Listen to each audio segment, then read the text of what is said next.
Hello guys, welcome to another mini blog. So ఇవాళ వచ్చేసి బ్రేక్ఫాస్ట్కి వేడి పూరి అలాగే ఎగ్ కర్రీ అనమాట.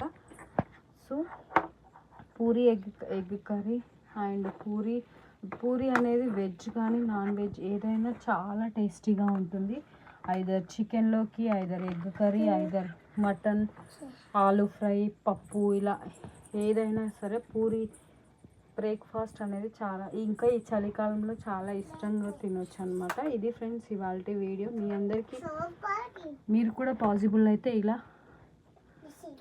పూరి అండ్ ఎగ్ కర్రీ చేసుకొని ఒక్కసారి ట్రై చేయండి. ఎగ్ కర్రీ కూడా బాగుంటుంది రుచి.